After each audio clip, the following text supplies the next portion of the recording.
This episode of Literary Treks is brought to you by Audible.com, offering more than 180,000 titles for smartphone, tablet, and desktop.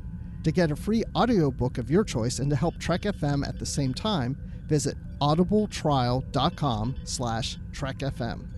And also by Enterprise in Space, an international program of the nonprofit National Space Society. Find out how you can help science and education and become a virtual crew member aboard the NSS Enterprise Orbiter by visiting enterpriseinspace.org. And if you want to join the conversation and share your thoughts on this episode, join the Babel Conference, our listeners group on Facebook. Just type BABEL into the Facebook search field. We look forward to seeing you there. Hey everyone, I'm Rod Roddenberry, and you're listening to Trek FM.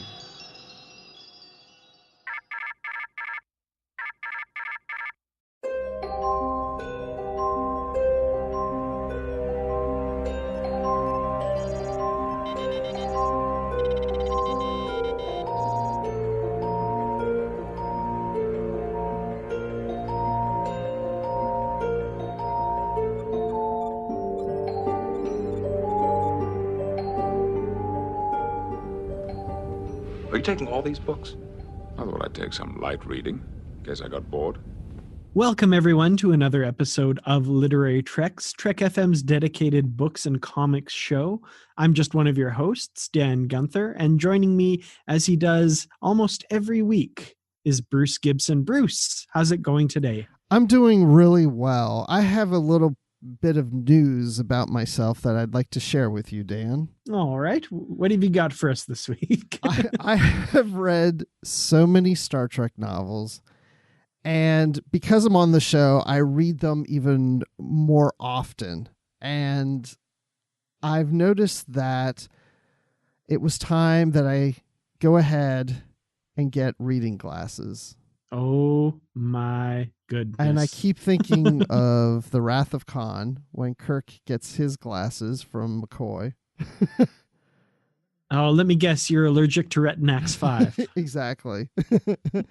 But I don't. So I went into the store and I was like, I'm finally going to do this, because it's not that I mean, I could read a book without the glasses, but after reading for a period of time, it's like my eyes start to strain a little and stuff. And I thought maybe I should go ahead and get reading glasses, because I don't wear glasses. My whole family, none of us have glasses, but my parents do use reading glasses, but anyway, so I went into the store and I'm trying on different glasses, and they were just so strong. I was just, whoa. And then I see this chart and it says, start with the lowest setting or whatever, the lowest strength at 1. I was like, oh, there's different strengths. Duh. And so I looked for one that had 1 on. I put it on and it was just and it said to hold your phone to read it. And I was like, and I did that.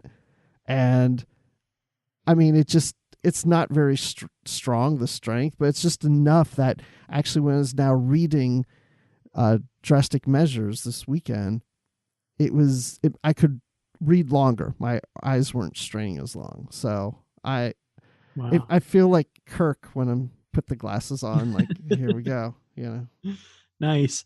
I mean, I guess something like that's going to happen to us all someday. I do notice when somebody, thrusts something in front of my face, oh my God, look at this, and it's right in front of me. I have to pull my head back just slightly to get it back in focus. So it's kind of starting for me. So I know sooner or later I'm going to be in the same boat as you there for sure. Yeah. So. But like I said, I don't have to use them all the time. There's times if I don't have them and I'm opening a book, I have no problem reading it. It's just for long time reading, it really helps. Right on. Yeah, I'm like you. I've never worn glasses my whole life, so I'm curious what that's going to be like when that happens to me. Yes, Awesome. I can't find Star Trek branded reading glasses. That's what I really want. CBS Consumer Products, if you're listening, there's a niche there. Absolutely, you can exploit it. There's money on the table. I'll model the glasses for you, CBS. Excellent. Well, regardless of whether or not you need glasses to read it, we will be talking about Dayton Ward's Drastic Measures today, the newest Star Trek Discovery novel. And we will, of course, have Dayton Ward on the show with us to talk about that. So really looking forward to that.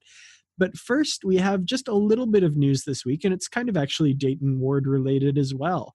And that's that the entire Star Trek Vanguard series, the Kindle ebooks for each series from Amazon.com, are on sale right now through the month of March.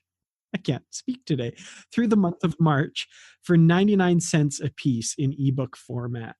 And that is the entire, each book. So Harbinger, Summon the Thunder, Reap the Whirlwind, Open Secrets, Precipice, Declassified, What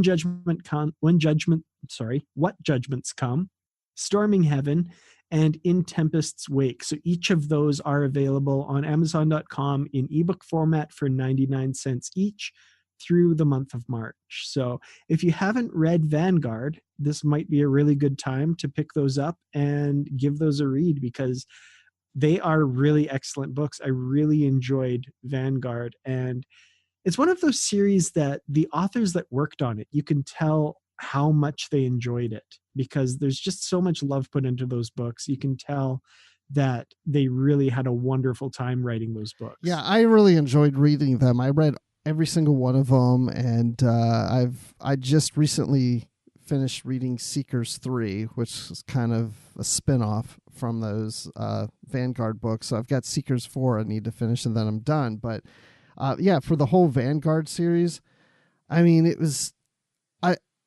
it's the Deep Space Nine of the TOS era. I mean, it's not, it's because it takes place on a space station. That's why I see Deep Space Nine, but it has that kind of like long arching stories that are going on from the space station throughout all these books. And so and the characters are just really so developed, and there's some, the honorable Federation characters and the not so honorable other characters that are involved. Yeah, it's one of those book series that I always thought would make a really great television serialized story. Yeah. And I think in a lot of the same ways that Discovery is good, I think Vanguard would make a really great story. And it kind of feels like it would be, HBO does Star Trek kind of thing. I don't remember. I remember that coming up in a conversation. I don't know if it was on this show or something else, or maybe Live from the Edge, but I remember making a comment that, this that Star Trek Discovery, there's aspects of it that remind me of the Vanguard books. Mm-hmm. Yeah, I definitely pick up on those too, for sure. So yeah, make sure, check out Amazon.com, pick up those 99 cent a piece Vanguard novels. And who knows, maybe we'll get those on the schedule and talk about those someday. We don't have current plans to go through them on Literary Treks, but there's so many books and comics out there that, maybe one day we'll get to these. So hopefully, anyway, I'd love to reread them. So yeah, I mean, there's just so much to reread out there. I don't even know. I mean, our list is getting so long that we're going to be here at least through 2023, and it's growing. At least, yeah. Awesome. Well, let's knock another book off that list. The most recent new release, Dayton Ward's Star Trek Discovery Drastic Measures. What do you say we go welcome Dayton in and talk about the new book? Yes, let's unlock the door and let him in. So with the recent wrap up of season 1 of Star Trek Discovery, we won't get new Star Trek on television until 2019. However, we're not quite done with Discovery yet, because there are still novels coming out. And the most recent one, Drastic Measures by Dayton Ward, hit bookshelves a few weeks ago, and we've got the author here to talk about it. So Dayton, how are you doing today? Hello, guys. How's it going? Not too bad. Glad to have you on again. Thanks for having me. It's always fun to talk to you guys. Yeah, I'm looking forward to getting into this one, because we've never discussed Discovery with you, so this is a first. This is true. And definitely with this book too. There's a lot in this book, and I think it's going to be a really interesting conversation. Well, we can't have that kind of thing going on. I mean, it is me after all, so the bar is pretty low. Did you say there's a bar? Yeah. Where's the bar? Oh, I'm on bar board. Open? It must be in the basement if it's low. Excellent. Well, so Drastic Measures, of course, as we know, takes place 10 years before what the start of the Star Trek Discovery series, the Battle at the Binary Stars. And this is 10 years before that, and it centers around a famous incident mentioned in Star Trek, specifically in the episode The Conscience of the King, and that's the massacre on Tarsus IV, perpetrated by the infamous Kodos the Executioner. So, first off, what made you decide to center the plot around this piece of Star Trek history and the character of Kodos? Well, that wasn't the original plan. When I first started talking to Kirsten Beyer about writing the second Discovery book, she didn't really have any specific ideas in mind for me at first. She just knew that she wanted me to write a Lorca story. And then as I began getting information from the writers' room, so the story treatments for the episodes they were developing, and then the first drafts of the first few episode scripts, I realized I was really starting to take a liking to Georgiou, in addition to Lorca. So I said, I made my case that I would really like to write a Georgiou story if possible. And it was, I believe it was my editor, Margaret Clark, who suggested, why not do both? So we batted around some ideas on what might bring these two characters together, because as you know now, the show doesn't really make any indication whether they met or not in the past before the events of the show. So we were looking for some ideas, and one of the ideas that got tossed around was Tarsus IV, and that was the one that Kirsten really liked. So we talked about it, batted around the details, made sure how things would sync up with the show. And bear in mind that as I'm developing this idea, they're still working on the show. They haven't even begun filming at this point. So there's a lot in flux, and certain things had not been determined yet. Like, for example, I did not know, and neither did they, or at least they weren't telling me, that who was going to play Lorca. We had no idea. I had no idea. That happened later. So once we decided that this was the way it was going to go, we batted around some ideas for how to anchor it to the continuity of the larger Trek continuity, and Tarsus IV was one of the ones that stuck out. So once we decided that, I was given a tremendous amount of latitude to flesh out not only the events of the massacre, but also to add elements of backstory to both Georgiou and Lorca. Mm-hmm. So when you're writing Lorca and Jason Isaacs is in cast, is there a particular look or a celebrity that you put to Lorca to write him? And did Jason Isaacs turn out to be what you thought Lorca would be? Well, what happened was I was writing my outline before Jason Isaacs was cast, and then he was cast before I actually really got too deep into the writing of the actual manuscript. So I knew, a couple of weeks before he actually showed up on set and began shooting, that it was going to be him. But I had it in my head that he was going to retain his normal accent, his British accent. And so did everybody else apparently at that point in time, or at least they weren't waving me off of that. Or I may have mentioned it and nobody said, no, that's completely wrong. So they let me alone. And then I will never forget this day. I was driving with Kevin. We were on our way out to Denver from Kansas City for the Starfest convention. So it would have been almost this time last year. And she calls me on the phone, on my cell phone, and she says, okay, Jason Isaacs is on set. It's his first day shooting, and he has adopted a slightly Southern accent. And I'm like, okay. So that changed how I was thinking about portraying the character in terms of mannerisms, the way he spoke, any slang or jargon he might use, that kind of thing. So that was really the only hiccup as far as getting a handle on Lorca was that little bit of characterization. That was probably the biggest speed bump. Well, speaking of Lorca, and this is kind of a question that's been floating around, and specifically Jen from our Goodreads group wanted to know if you were aware while you were writing this that the Lorca we see in the television series was from the Mirror Universe, and if that had come into play at the time of writing this novel. Yes, I knew that I knew that Lorca was Mirror Lorca on the show. I was I was clued in fairly early on. I mean, I was spoiled for the whole season before the first episode even aired. So yes, I knew that it was Lorca. But it did, of course, generate a lot of discussion because even though I had set my novel 10 years before the events of the show, the question that still has not been answered is when the switch was made. When did Lorca and when did real Lorca or Prime Lorca and Mirror Lorca switch places? And the thinking is that it happened much closer to the events of the show, obviously. But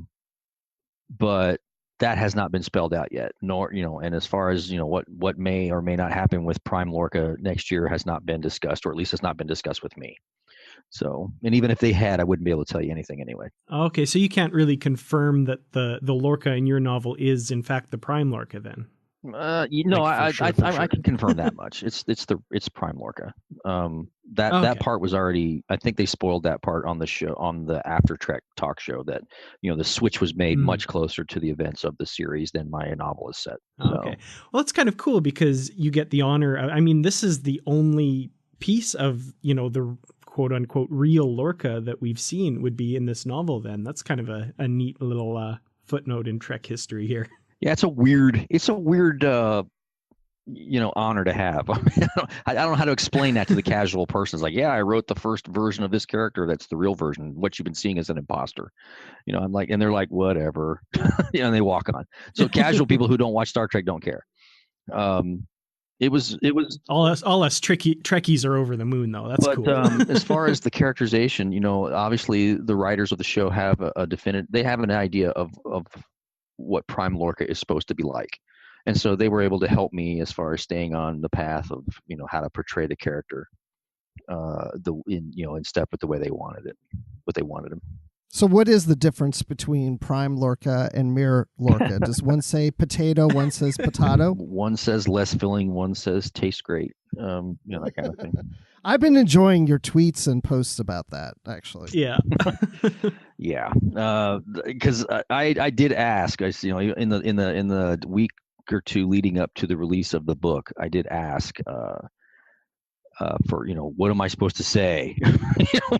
When they started asking me the inevitable question, and the response at the time was just let people figure it out for themselves. And then somebody came right out and said it. So I was off the hook at that point. So I'm supposed to be all coy and everything, and it's been interesting, trying to tiptoe around potential landmines when talking about not just the book but also the show, because I had, I've interviewed and people were talking to me about the book and asking me about the show, and of course I can't reveal anything about the show that hasn't already been made public, that kind of thing. So it's been an interesting tap dance to do the last several months. That's got to be a bit of a tough situation to be in at times. I'm so happy the first season's over, and the book is out, and I don't have to hide as much about stuff. But anyone out there who is looking for a laugh, go look at Dayton Ward's Twitter history and just search Lorca, and he's got tons of differences between the Prime and the Mirror Lorca on there, and there's some really funny stuff. Yeah, that was my way of rebelling against authority slightly. I mean, I tend to make jokes about Star Trek stuff all the time, and the folks at Pocket Books and CBS are very tolerant of my antics. I try to stay on the right side of the line, but they are tremendously forgiving when I act stupid like that with the Prime. I mean, they thought a couple of them were funny too, but I mean, I don't mean anything by it, and I definitely stay on the line of not crossing over into violating NDAs or anything. So, but it was it was a bit of fun. So when you were writing the Tarsus IV history in Kodos, I'm just curious, did you pull any ideas from other books that have lightly touched on this subject, or did you just start from scratch? No, I started from scratch for the most part. I mean, I went back in, I watched the episode, and I got as much detail as there was in the episode, which, of course, there's very little. There's actually very little from the episode that is useful information. And the information that is there, 50 years after the episode aired, makes you scratch your head. in terms of things like, oh, his body was burned beyond recognition. Of course, that was 50 years ago. Today we have DNA. We have DNA testing that can confirm who a burnt body is, that kind of thing. So I had to make up ways to deal with that, because real science has progressed beyond Star Trek science from the 60s. But as far as the elements of the characters that you see in the book, or the characters you see in the book, and elements of what was going on the planet after the massacre and all that was largely mine, with some input from Kirsten and Margaret. And also I did draw a little bit from that Federation the first 150 years, just to kind of lay a little bit of background about how the plague may have started. That was the one reference I went back to. And I think I took a little bit. I did look, I think in a general broad stroke fashion, I did take a little bit from the Kirk autobiography book that David Goodman wrote. Not everything meshed 100%, and the two books don't even mesh 100% with each other. But I did use, at least in the broad strokes, components from both of those tellings. Yeah, I was wondering about that because we just recently read that this fall when it came out. Mm-hmm. So I was going to go back and read some of that, and I still might, and just see, where it might all fit together and where there's some differences. So, but I would think for the most part, they probably work. Well I think they work together in the broad strokes. I mean, yeah, in my case, I did deviate a little bit for the purposes of making this a discovery story. But definitely tried to stay in step with what we know from the episode about the incident, which, of course, as I said, is precious little. I mined it for all it was worth, and then once I had those 5 words, I had to make up the rest of it. Speaking of kind of the fate of Kodos, you mentioned, like in the episode, they talk about the body burned beyond recognition, and of course, we know from that episode that Kodos did survive, and there was a little bit of switcheroo happening there. I was wondering, given that the character's ultimate fate and kind of the journey that Lorca's on in relation to that, was that something that aided in putting together the story for this novel, or did it kind of make it more difficult in order to make it all kind of fit and work out properly? Yes. It was easy. I mean, it was a little bit easy because, again, like you say, we know where it all ends up ultimately.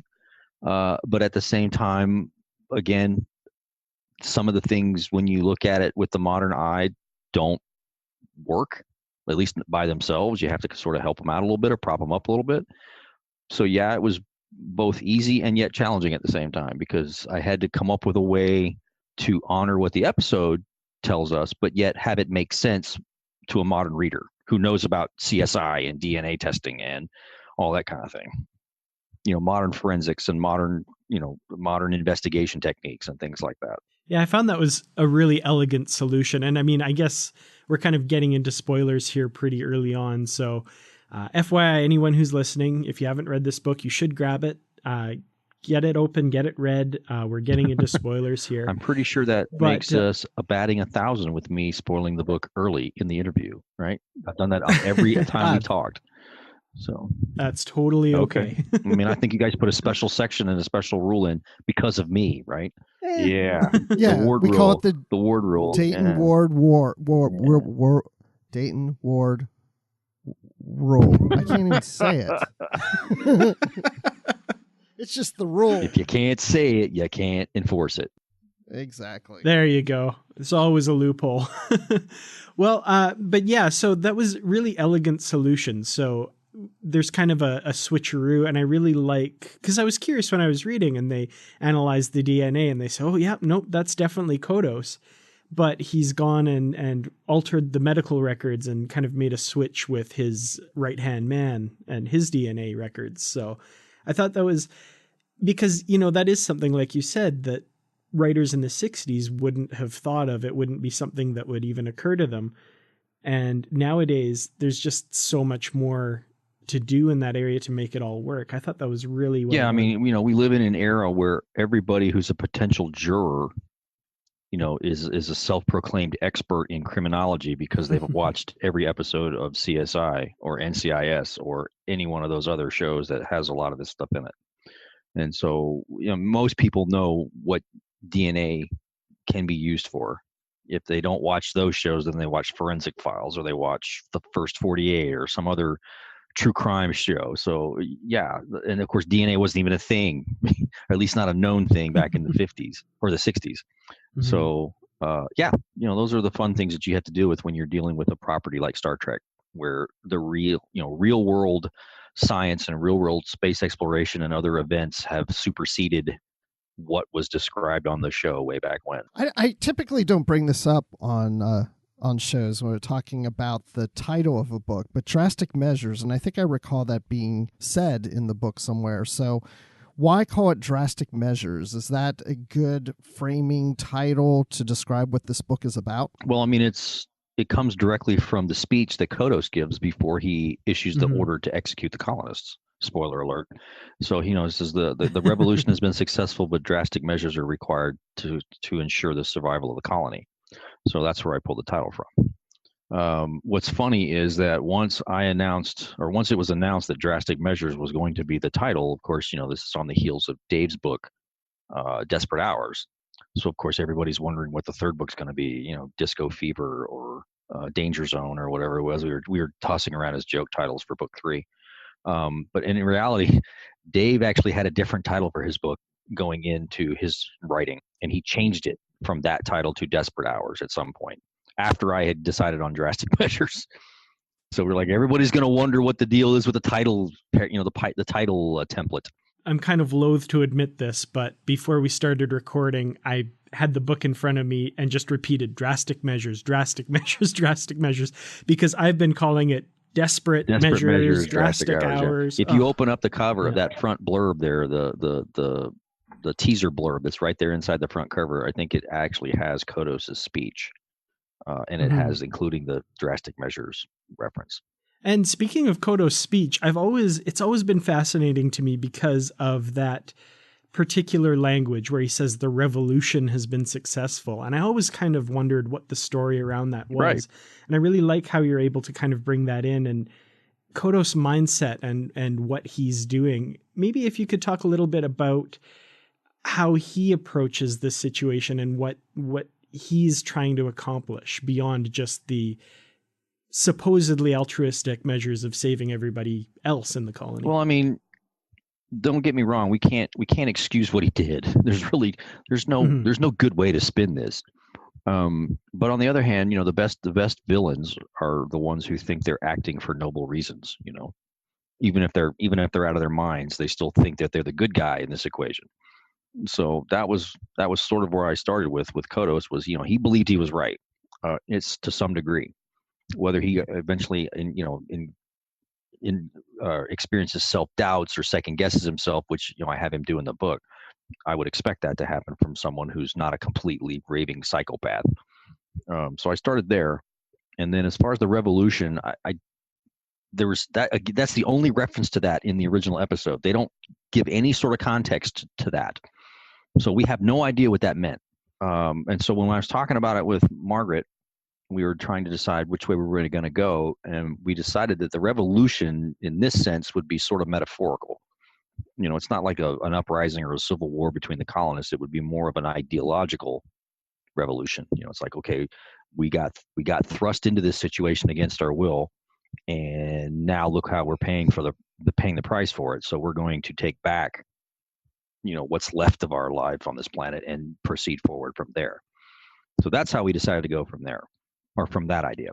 I watched The Conscience of the King probably when I was about a quarter of the way through the book. Sometimes when I read books and I know it's a spin-off or refers to an episode, it prompts me to want to watch the episode. And watching that episode and knowing what they described happened was always disturbing.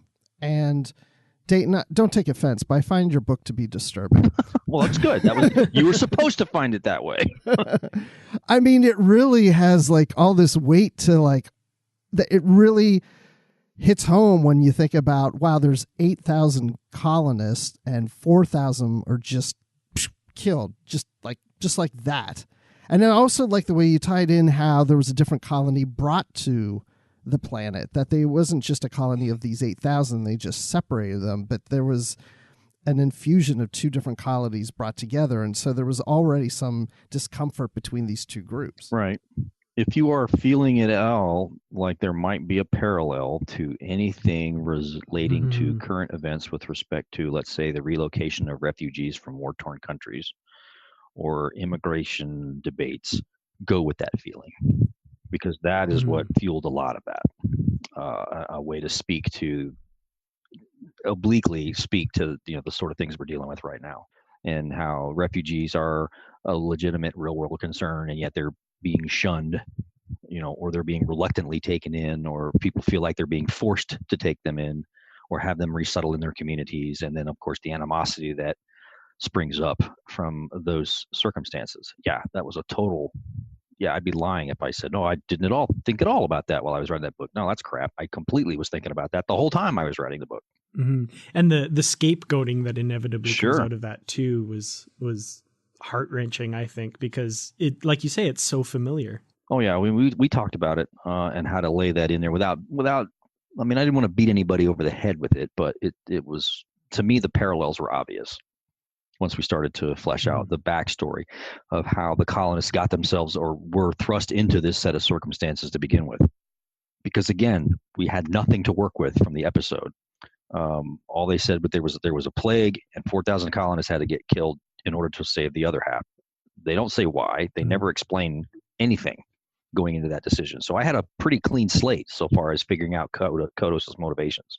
There's a little bit that we learn, of course, about this incident in The Conscience of the King. And of course, like you said, there's 4,000 colonists made up of families and just a whole bunch of people.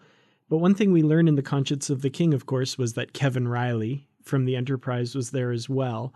Was there ever any kind of thought given to including him in the story at all? I gave it some thought and then ultimately decided against it because at that point in time, I thought he would be too young to really make a contribution to the story. In other words, and I already had a character who was sort of filling that very young child role that I was playing off Georgiou. And plus there's also the conscious, I have to be conscious of the fact that this was not an original series novel or an Enterprise novel. This was a Discovery novel. So I had to keep the focus on the Discovery characters. Bogging it down with too many cameos from other treks felt wrong to me in this particular instance. So if I was going to cameo somebody, it was obviously going to be Kirk.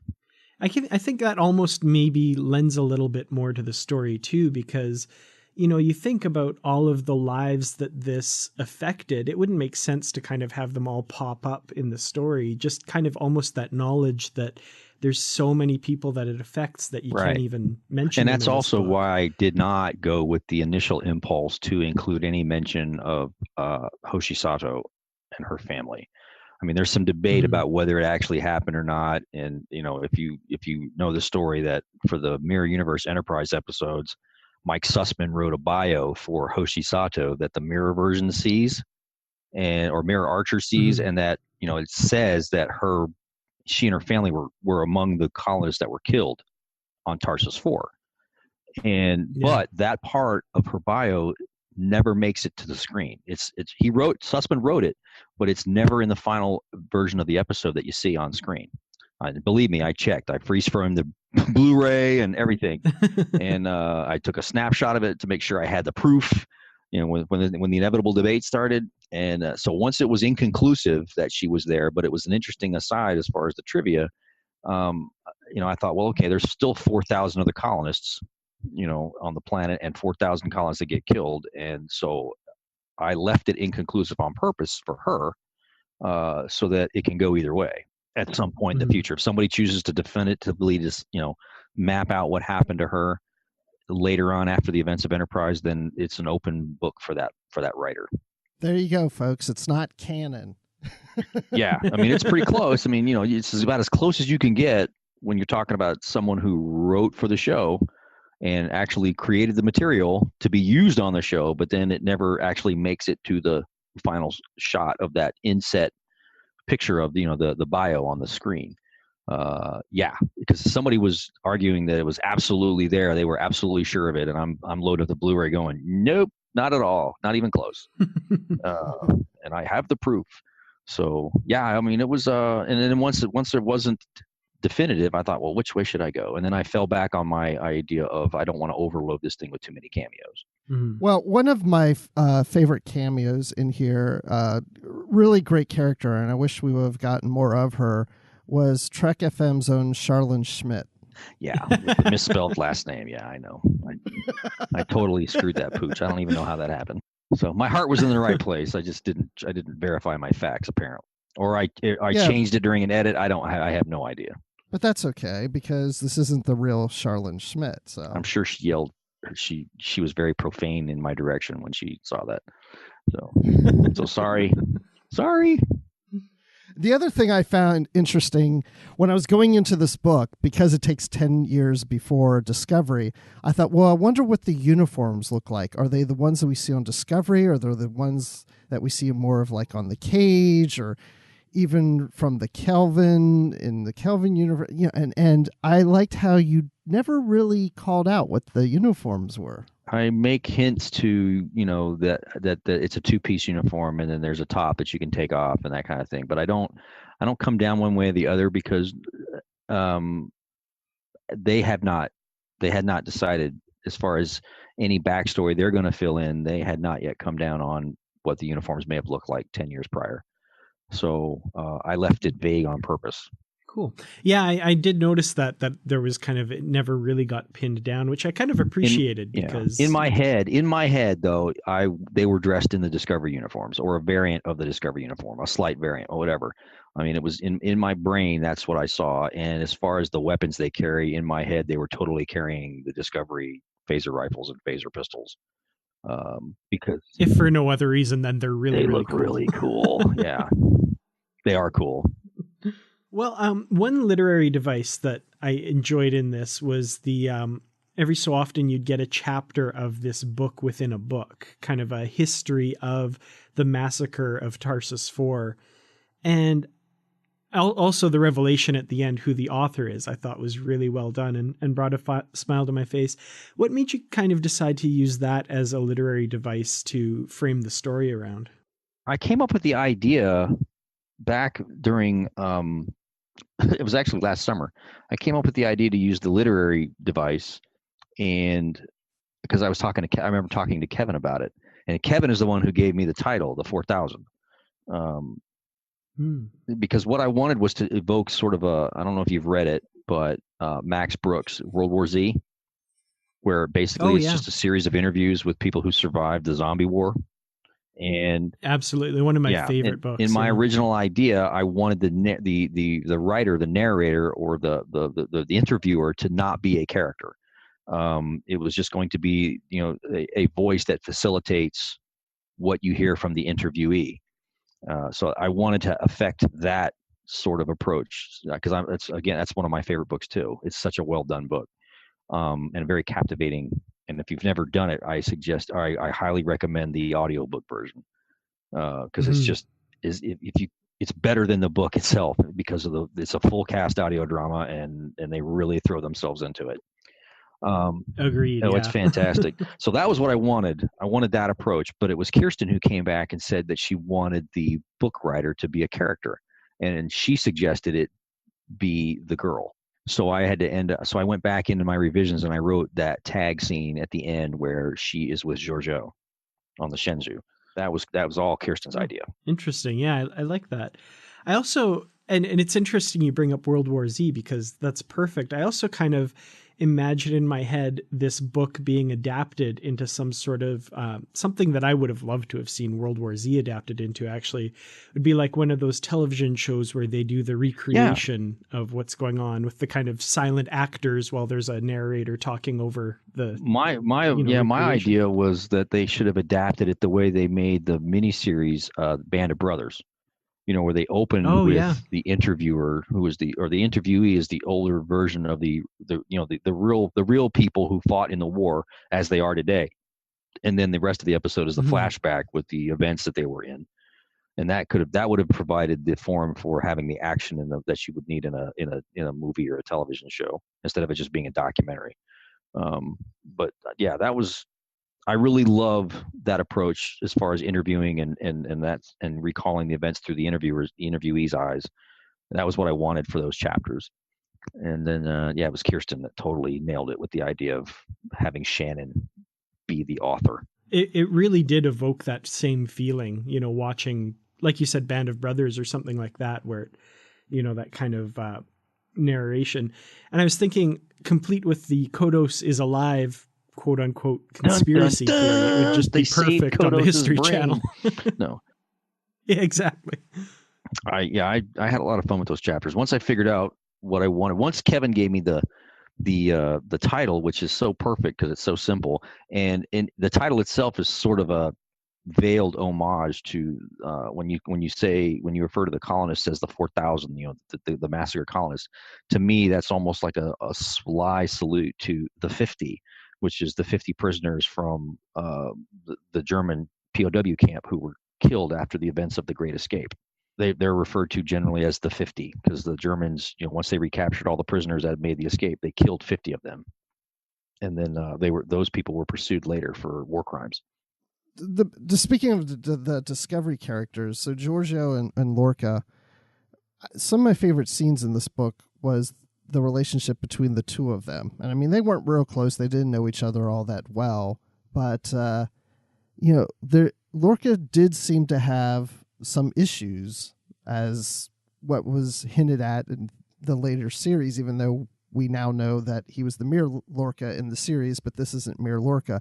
So I'm just curious how you approached the Georgiou-Lorca relationship based on the fact that you'd only have the scripts and we never saw the two prime characters together. Again, that was I had a lot of help with from Kirsten about how to do this, how these events affected these two individuals in different ways, and the idea that Lorca is personally affected by the tragedy, so he's hurting and angry by what happened, and he is obviously he has vengeance on his mind, so to speak, but yet he's trying to keep it in check and do his job, whereas Georgiou is coming in as the first responder, trying to maintain order and uphold Starfleet values and so on and so forth. And then as they start to work together and occasionally are at odds with one another, their viewpoints begin to meld a bit and then overlap and kind of shift toward the other's point of view slightly. So there's a point in the book where Lorca vows that he'll bring him to justice and not exact vengeance, whereas Georgiou, as the book goes on, is like, find that bastard. She's not as worried about the keeping everything above board. Let's get him. She's not ready to cross that line, but she's getting really close to it at this late in the book. So that was a discussion that came out of a discussion that I had with Kirsten, or many discussions that I had with Kirsten, as far as how to put these two at odds at odds with each other, but yet end up working together.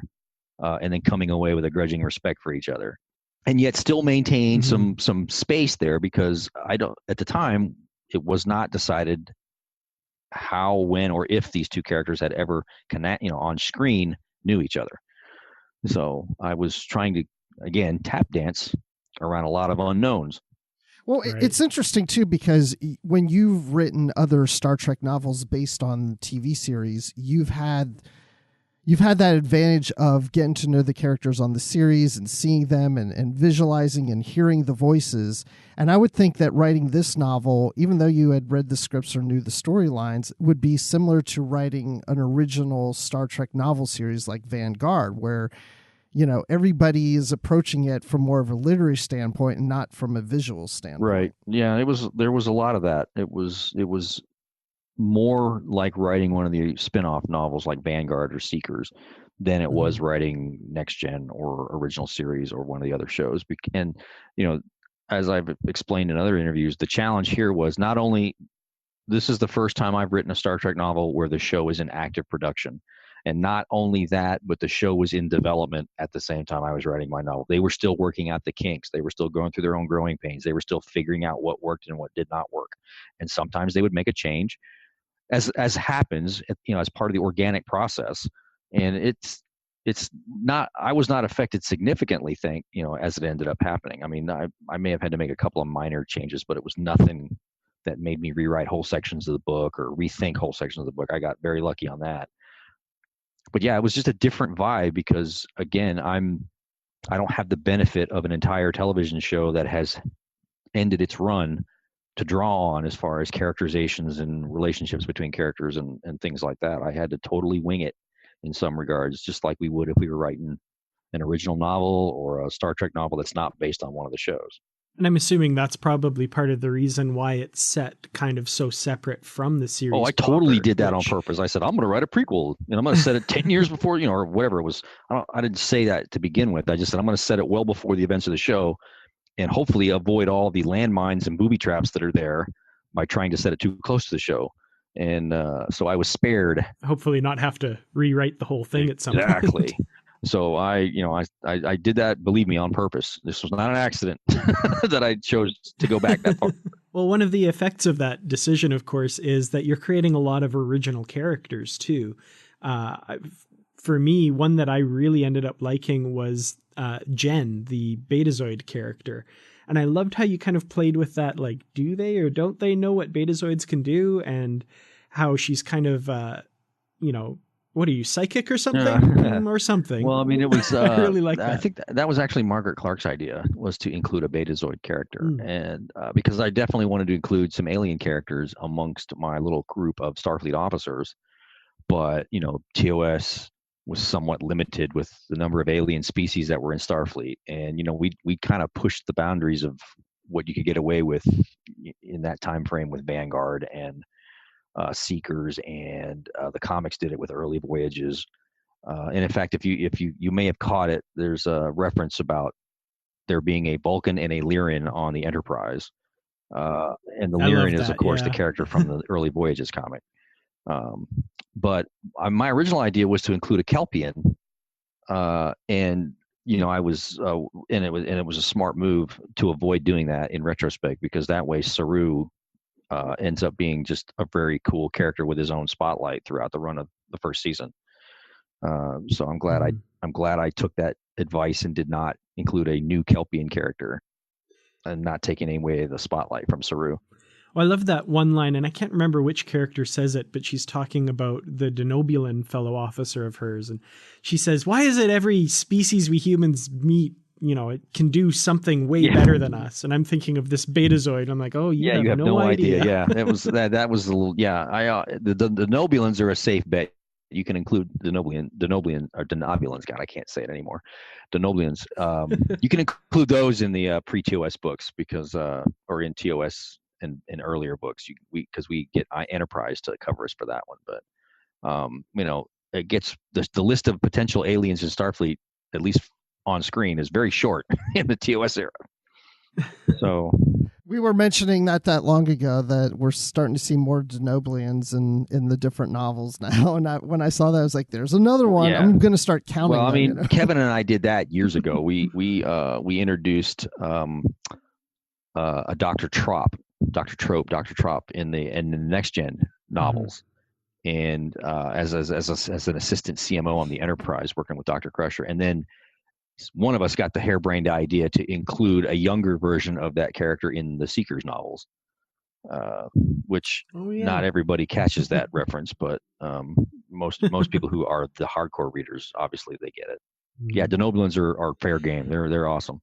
Bring those guys in. Was there a Denobulan engineer as well on the Sagittarius or something? Or there was a. It was not on the Sagittarius. On the Sagittarius, it's a human engineer. There's a Tellarite engineer on the Endeavor. Oh, okay. Yeah, that might be what I'm thinking of.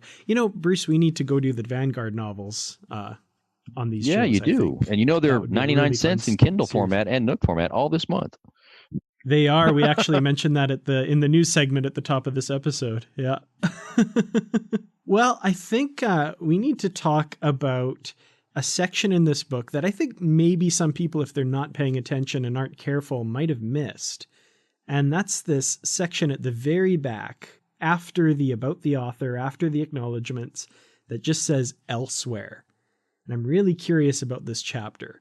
So we can assume that the person in question is the prime Lorca because of the little fortune that he pulls out, ties back to earlier in the novel.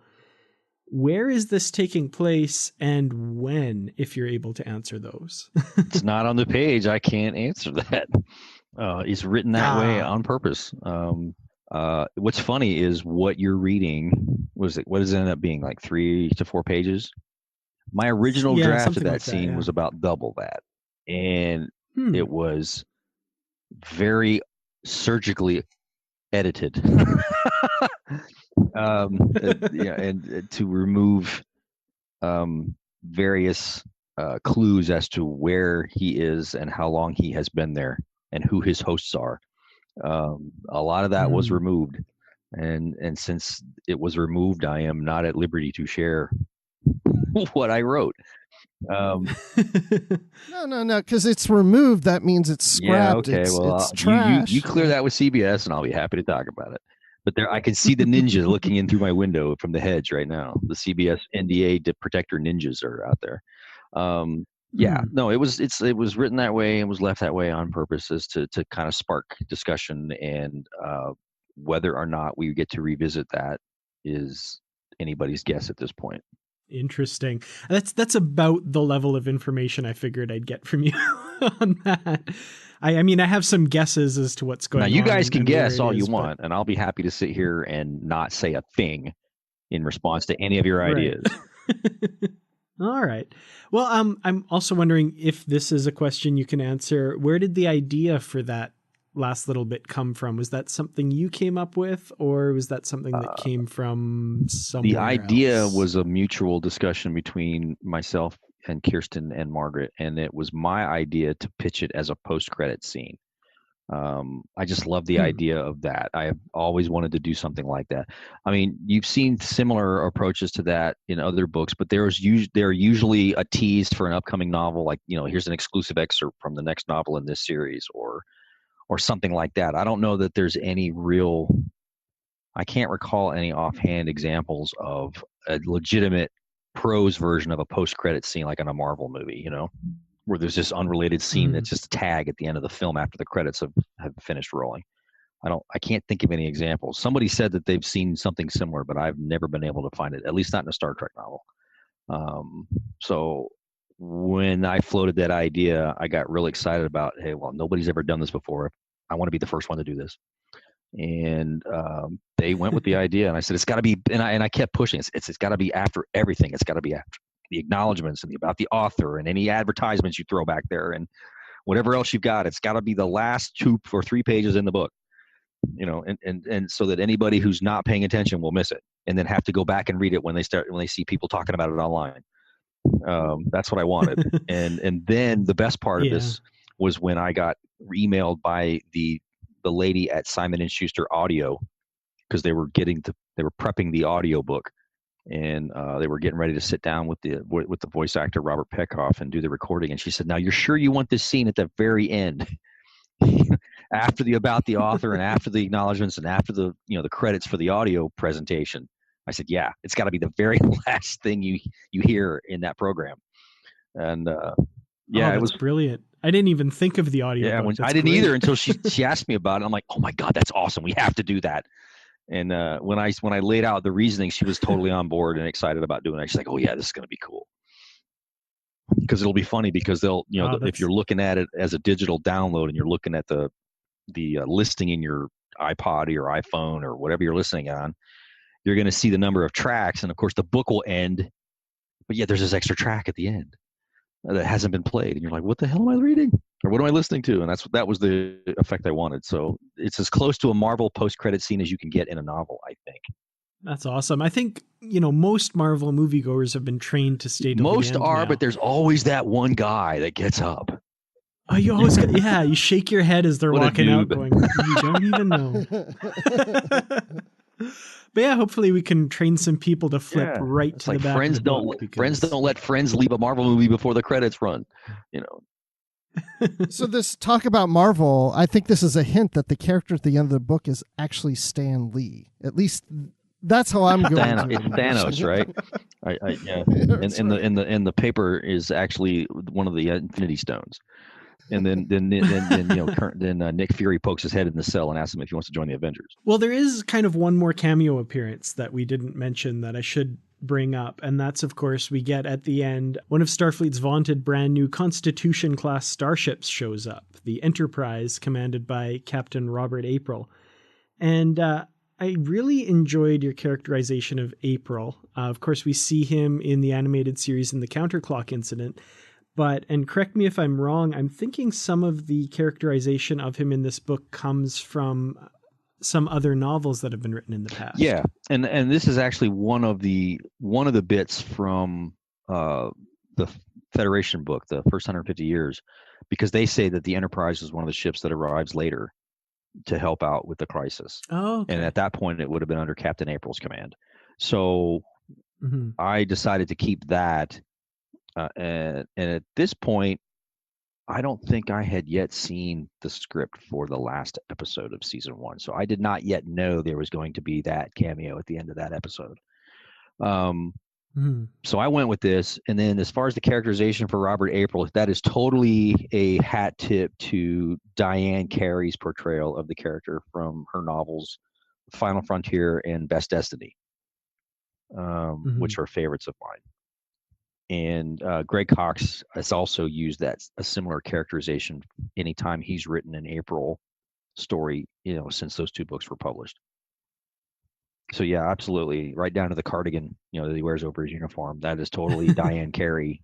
That's a total tribute to Diane Carey. Yeah, I totally caught that when we actually did Best Destiny on the show a few months ago. So we haven't done Final Frontier yet, but we should probably get to that at some point. I really like that character in those novels, and even though he's in this book for just a short period of time, he really, I don't know, all of that just came flooding back, like the kind of character he is. So that was really cool to see. It was just a nice little, that guy. Well, I mean, I've been reading the novels forever. I mean, going back to the Bantam novels from the 70s. So I know that we know that the canon on screen has overwritten the events that are portrayed in many of these novels from the 80s and that period. But several of those novels from that period are still favorites of mine. And so if I can't acknowledge all the events as they occurred in the novels, I still like to give them their proper due by using a characterization or using a name or using a character or something like that to acknowledge, those books that came before. That's just me being a fan and finding a way to worm that kind of thing in there. And we also had his medical doctor on hand too. Right. Again, consistent with what we've seen. That was consistent. That part at least was consistent with the cartoon.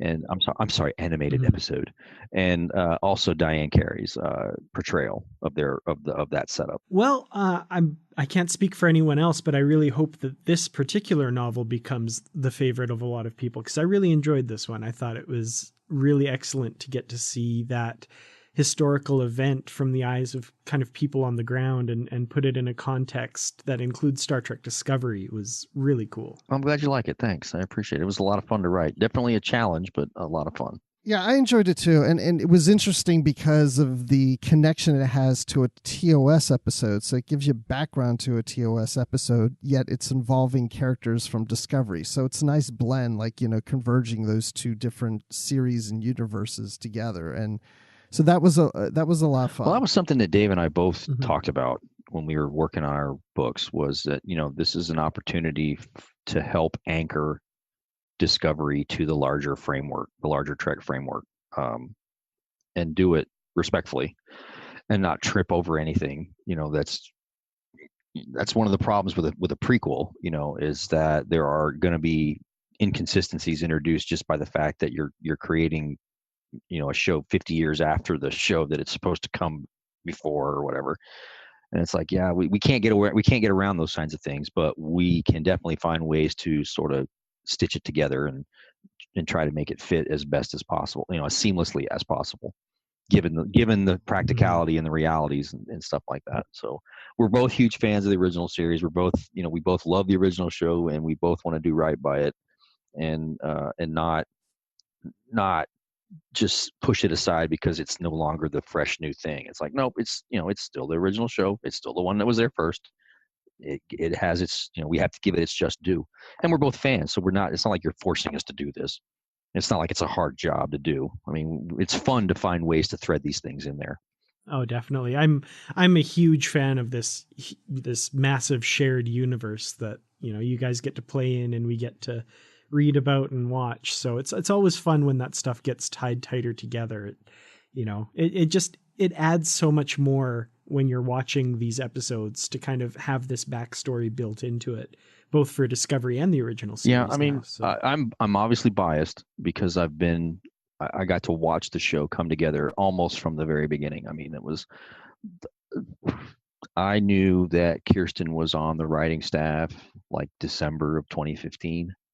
And so we spoke, at regular intervals throughout the 2016, at least the first 3 quarters of the year while I was writing the book. So I got to watch the show come together, and not 2016, 2016. I got to watch a lot of that come together. And then when I got the novel gig later I was under contract to write the book in the summer of 2016, and I didn't really start writing it until late 2016, early 2017. So I was watching from the sidelines pretty much from the beginning.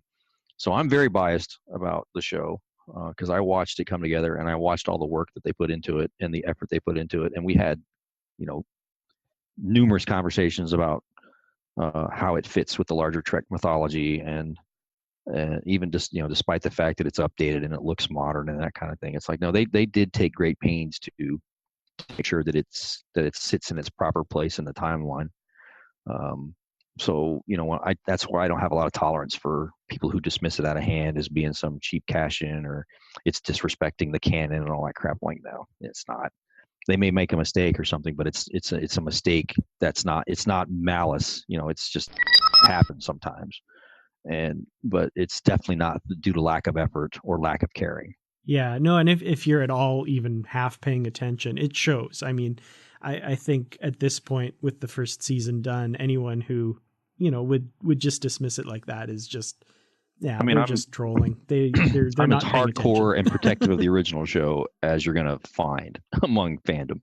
I mean, I'm not Mm-hmm. I mean, I saw what they were doing and what they were trying to do, and I was excited by the storyline, very early on. So they won me over pretty early. And then when they asked me to write the book, I'm like, well, hell yeah, I want to write the book. Are you kidding? This is too much fun to pass up.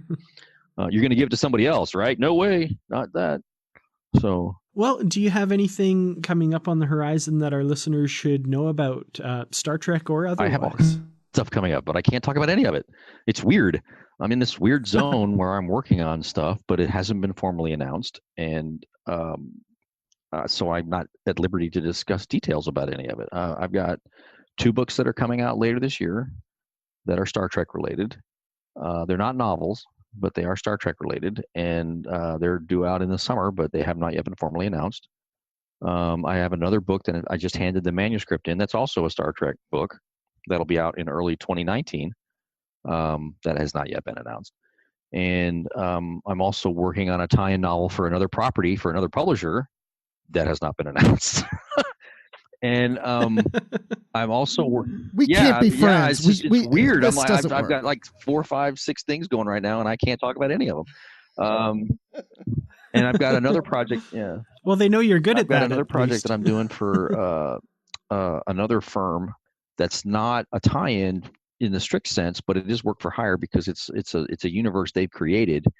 They created the characters in the setting, and then they gave me their Bible and said, "Can you write a story featuring all this stuff?"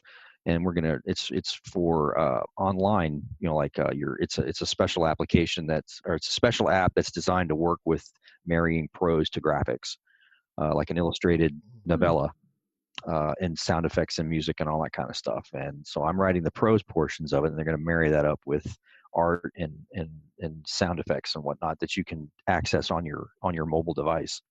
It's a science fiction story, but Again, I can't talk about it in detail because it hasn't been announced yet. So yeah, I'm basically toiling in anonymity right now. Very cool. Well, when you do have news on those to announce, where can people find you online to get all those juicy tidbits? Once all that happens, I will be babbling, until I'm oxygen starved at DaytonWard.com, which is my blog and my social media launch pad to Facebook, Twitter, Instagram, and other links to my writing. Very cool. Well, thank you so much for being on the show. It's always great to talk about novels with you. And especially, like I say, this one I think was a lot of fun.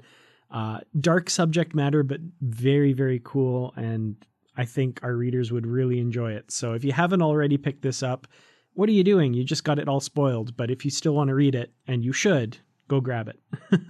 Yeah, after all this, if you're still convinced you want to read it, you can find it at any major retailer. Awesome. Well, thanks so much for coming on the show.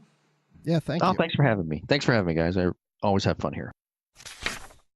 So it's really funny to me how these Discovery books actually don't take place on Discovery, but we're getting to know the Discovery characters prior to the series, which is a lot of fun. Yeah, it is kind of funny. I mean, Discovery's there in big letters on the cover, of course, but yeah, no Starship Discovery at all. It's kind of like, and you mentioned this earlier too, Deep Space Nine novels right now don't have a lot of Deep Space Nine in them. At least some of them don't.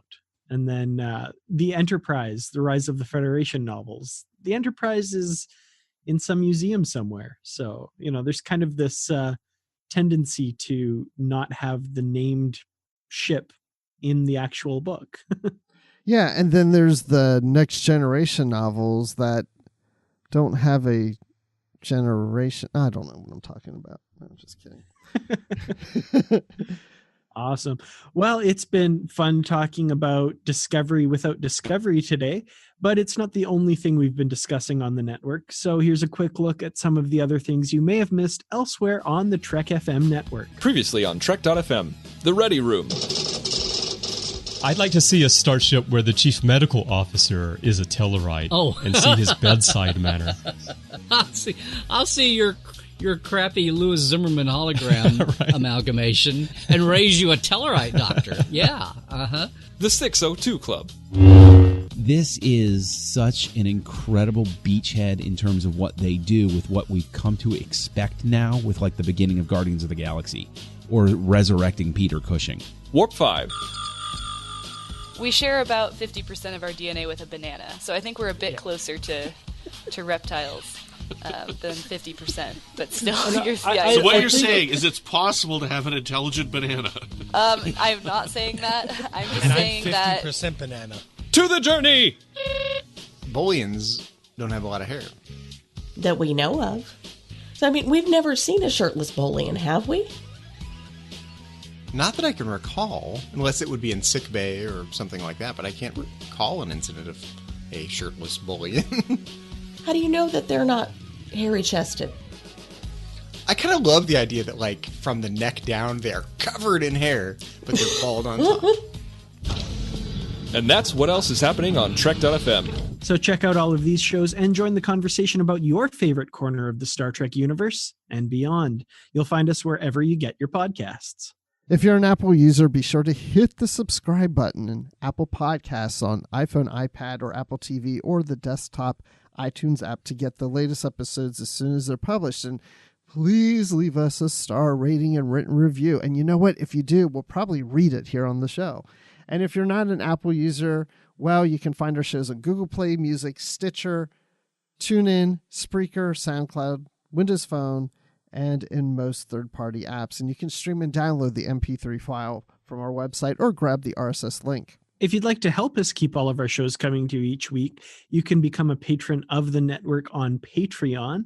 And you just visit patreon.com/trekfm. That's patreon.com/trekfm to get all of the details on how you can do that.